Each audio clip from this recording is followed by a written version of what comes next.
sir. We met. Alan. I know. We introduced ourselves earlier. You ride Harley? I spell my name different though. First of all, like the gentleman said when he came in, I'd like to thank you for being here. I certainly don't agree with everything you say, but there are so many that turn their back on their constituents, and you didn't, and I appreciate that. I guess my question is, I have a lot of questions, but I'll limit it to one basically. How can I trust any politician? And I'm not talking about Republicans, Democrats, conservatives, or liberals. I'm talking about politicians. They say one thing when they're here, they say something else when they're someplace else, and then when they get to Washington, they do what they want to do. Let me just give you an example about this one fellow that I heard talk in Blountstown, Alan Board. He said that he was in Washington to represent what his constituents wanted. I also heard Alan Boyd on WFLA, the radio station, that basically said, and I don't have the exact quote, but because they were asking him, the majority of the people were in favor of one thing, and why are you voting against it? Well, I'm going to vote my own feelings when it comes down to the nitty-gritty. What the people say, that's one thing, but when I get in Washington, I'm going to vote my convictions. Okay. All right, Alan. Let me try to tell you what I said. I think I said, and that is, I'm not going to take a poll before I go to every vote. Can't do that. Not going to do that. Won't do that. First of all, I don't think that's the right way to do. And secondly of all, I ought to be able to listen to my constituents like I am here, come and have a dialogue with them, try to understand the issues, have them understand the issues, them tell me what they think, and then go and make the very best decision I can for this community.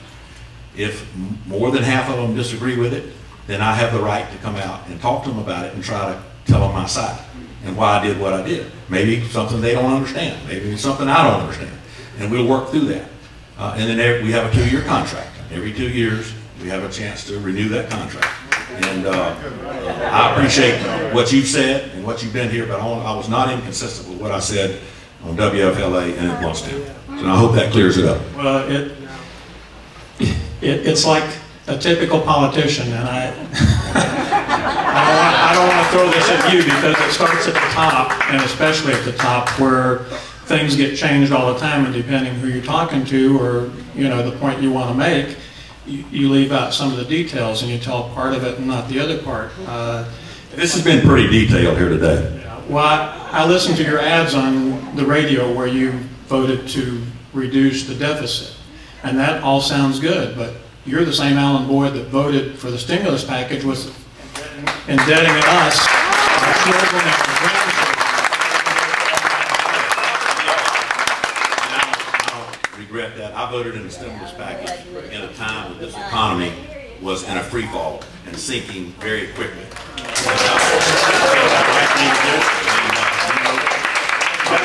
That was 1,400 pages, I believe. No. I'll tell you what, it's a good question about where is my book? Where's my little notebook? Hand me that blue line. Did anybody here did I ask this question before? Anybody here from the school system?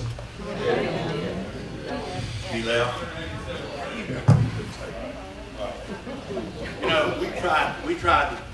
We tried to take that stimulus money and do government functions with it. Build roads, bridges, water and sewer projects, infrastructure. A lot of that money came into the education system here in Gaston County. We already talked about that. So, we might disagree on that vote, but, we never get credit for averting a disaster, but we see some positive trends about where the economy is going, and we think it'll turn around. Thank you, Alan. I appreciate you coming. Can you place blame on the Republicans? Let me tell you something, Alan. There's been a culture in this nation in the last 8 to 10 years by they kept us safe. By Democrats and Republicans alike, that people who go out and tell their constituents that they can have any program they want 1 week, And then the next week, we're going to tell you, well, you don't have to pay for it. We just go China and borrow the money. It doesn't square up. We have to live by that fourth principle. It has to be deficit neutral. And that's where we should go. If we live by that principle, then we will make a good decision.